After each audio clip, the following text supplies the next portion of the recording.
Thank you very much. And thank all of you who are staying here despite the call of lunch and the beautiful outdoors. I think what we're going to do in this session is fairly unique and differentiated from many of the technically driven sessions that you've seen thus far. We're really going to be talking about how to make technology choices in a business context. The business context is typically or stereotypically described as a buy versus build. What we'd like to do is really unpack that and unpack it in a way that I think is consistent with Martin Kuppinger's final takeaways. Slice the elephant up, right? Develop a plan to build over time and avoid taking on too much of the problems of building very new, very highly sensitive, and particularly systems that include authentication and authorization. So I'd like to have our two panelists briefly introduce themselves, and then I'm going to ask them a bunch of impertinent questions. Ali? Hi, Ali Adnan. Hope you can all hear me in the back as well. Great, excellent. Co-founder of Authlete, and I look after the business development for Authlete. Hello, afternoon, or not yet afternoon. I'm Tom. I work for DPG Media, which is a media company in Belgium and Netherlands, and a little bit of Denmark. I am an IT area manager there, which means I'm budget responsible, and contract responsible, and people responsible. I'm one of the teams that work for me are the identity team, and as such, we build a identity platform for our company. Terrific. I think it's important to set this context because you have a supplier in the name of Authlete with a set of tools, and you have a integrator, user, developer, project manager in the form of this gentleman right here. I think it's easy for you to put yourself into their positions where early on you're getting technical pressure and business pressure to move into identity systems at scale. Can you talk about where your journey began? Yeah, we did 7 years ago, I think. So we're a media company. We do just about everything media, linear TV, streaming, radio, newspapers, traditional newspapers, obviously now everything digital. We started out pretty basic in thinking that identity management was a commodity and commodities you buy. So we bought big platforms, integrated them, and along the way, which is a journey that took 4 years, the business changed in the sense that identity became a strategic pillar. Identity became super important to us. The way users log in, how many times they log in, where they log in, this became so important to us that we decided to switch. It's no longer a commodity. We really needed to have control over what our users did, when they did it, how they do it. And that's when we started to switch towards buying something, towards building something. And why is that? Because you talked about requirements internally changing, new requirements for business building. But what was your assessment of how the market was changing while you were looking for solution partners and technology tools? And particularly with respect to security and API protection. I'm not sure how the market was changing, but we really wanted best of both worlds. So we wanted to have the control, but we didn't necessarily want to build all these things ourselves. And we kind of opportunistically thought maybe there's a way to do this. We knew you could build everything yourselves, but this would have taken us way too long. And so we went looking for partners, found a very good partner in Authlete, who helped us do both. Helped us be in control, build the things that we think are important, help our business achieve their goals, which is something I think is often overlooked. That's great. So while you're looking at it from a builder point of view, and what I meant by the market changing was the number of companies out there, number of solution sets, number of tools was increasing along following the demand for identity systems at scale. at the same time as you were building your solution, Ali, you were building Authlete. What did you see as the opportunity for Authlete in this marketplace that's changing so rapidly? So I think what we saw was that identity, as Tom had explained, was becoming more and more important. And as companies digitalize their services, they were looking for solutions that would secure their open APIs and all based on open standards to ensure interoperability, like OAuth 2.0 and OpenID Connect. And so the norm was to buy these services and implement the security from third-party vendors. And we saw that buying from vendors was a great option in terms of time to market, but it sort of compromised on the ability to be flexible in terms of the UI or customizing it to the environment that the enterprise already had in terms of which database that they were using or which API management gateway system that they were using. There was really no one-size-fits-all model. So we then sort of went back to the drawing board and designed an architecture which enabled enterprises to implement OAuth and OpenID Connect and all the profiles that sit on top of it, all this hard stuff, in a very intuitive and a flexible manner, which we call the semi-hosted architecture, which empowers the enterprises to really be flexible in the implementation in terms of the UI UX is fully flexible. It can integrate with any technology stack, and it's relatively easy to implement. For example, many of our customers were up and running and went live in about 2 weeks. Whoa, whoa, whoa, whoa. So there's lots of people in the audience who are team leaders, architects, and developers, and they've got to go up to a management chain talking about new initiatives. And the traditional way is, do we buy or do we build? Tom, from your perspective, can you reiterate that buy versus build thinking? And Ali, can you do the same?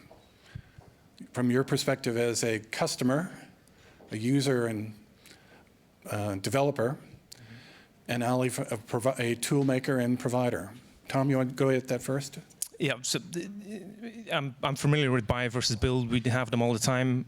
I used to be a developer, so I can say I'm lucky enough to work for a company where development still wins often. I think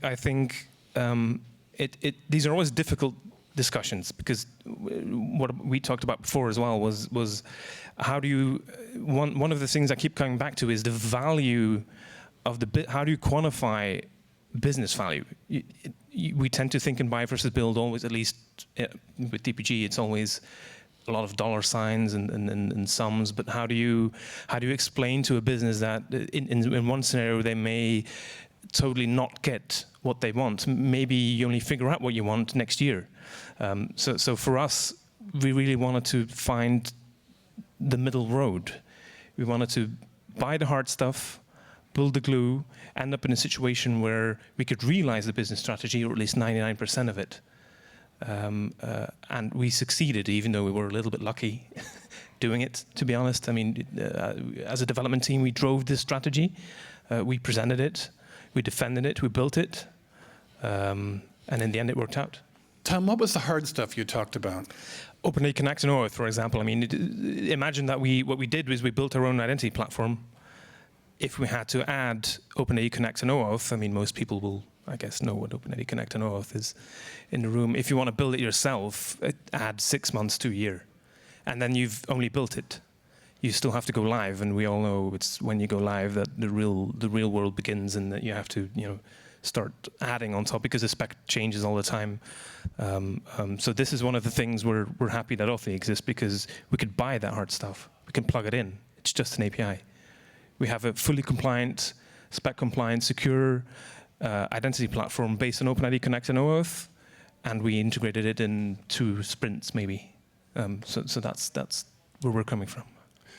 Ali, semi-hosted architecture? Right. So I think I can maybe explain this Good. through my slides. Let me just see over here. And we'll be asking for questions very quickly because I suspect many of you are looking very interested but want to kind of poke at this kind of use case that we're talking about. Right, so just very quickly, I want to explain to you what this third option to buy and build is. So Tom had mentioned, all companies go through this discussion in terms of whether they should buy or they should build. Obviously, it's most ideal if you can build it, but then again, do you have the resources, do you have the time, and do you have the budget, and so on and so forth. So we came up with this option, which is to buy our components and build it yourself. What that means is that, as you see on this slide, whatever API management gateway you're using, or the technology stack, or the database that you're using, it really fits into your architecture. And there's a chart over here. So when you're buying, you're kind of vendor dependent, but you can go to market quite quickly. When you're building, obviously you have all the flexibility, but the cost can be high, and it can be quite time-consuming. So the best of both worlds, buy and build. It's flexible, it's timely, and relatively cost-effective. How this works is, as Donna asked, it's a semi-hosted architecture. What that means is that we provide the implementation of OpenID Connect and OAuth 2.0 and all of their certified profiles through an API, which gives you the flexibility in designing your own UI, UX. It's freedom of choice, it's cost-effective, and obviously it's relatively quick in terms of implementing. And it's based on the open standard. Tom, how important were the standards to you from a solution builder point of view? 4 years ago, we noticed that we had an integration problem. If you integrate with proprietary APIs, this brings its own set of issues. So the move to OpenID Connect really set us free. There was a tremendous amount of freedom that came with being able to talk the same language, being able to have a clear separation between who is integrating and using something and who is providing the platform. So, OpenID Connect has been really great for us. And to give you an idea of why we build something in 100 or 200 plus apps and sites integrated. So this is a scale that we're talking about. At this scale, it's incredibly important to have a standard. And talk about the scale of your team. The team is 5 guys, 5 developers. Unfortunately, all guys. It's remained standard, so it was remained stable. We've always had about 5 guys in the identity team and their development team. They build, they support, they run in production these things. So we're fully DevOps in that way. And they've been with us for a while now, yeah, because they're all pretty passionate about what they do. Again, for those of you that joined late, we were kind of connecting this presentation with the comments that Martin Kubinger made earlier in his presentation, which was his advice to take slices of the elephant as you go through this journey of building out this new infrastructure within existing infrastructures. Ali, you talked about cost effectiveness. Can you give a little bit more color to what that means to you as a tool provider? Right, so we provide the components that help you build your authorization server, fully certified, implemented with OAuth and OIDC. It starts from around $999 a month of a subscription, and then goes up in terms of usage and the type of profiles that you want to add on top, depending on your requirements, such as FAPI, that is now being very popular, and SIBA, which enhances the user experience. I should say, as full disclosure, I've been closely associated with OpenID Foundation, so I'm biased towards these open standards in the building process. You also can see from my gray hair that I come from an era of build versus buy, where you would always say, just go with IBM and you'll never get criticized. But we're in a new era where hybrid solutions and different approaches are required and where standards become really essential. Questions from the audience. Let's poke at this use case in this scenario that I suspect many of you are familiar with, where you're trying to build a project, get the funding for it, build a team, get the funding for that team, and with the full knowledge that while you're doing that, the identity standards are slowly evolving, but the market's moving really quickly. Well, Questions? Tom, thank you very much. Yeah. We really only have time left for one short question. And All right. one from the virtual audience. So can you tease us with some actual customer names who have implemented this? Oh, Ideally, a bigger customers, enterprises. Yeah, great question. So one of them is, Tom, representing DPG Media, which is the largest media company in Netherlands. We have Nubank, which is the largest digital bank in the world, based out of Brazil. The largest digital bank in Japan, Mina Bank, and I think we've got 70 other customers that you can probably see on our website. Well, great. Thank you to Coventry Cole again for allowing us to make this presentation. And again, I refer you to some of the discussions today about new standards.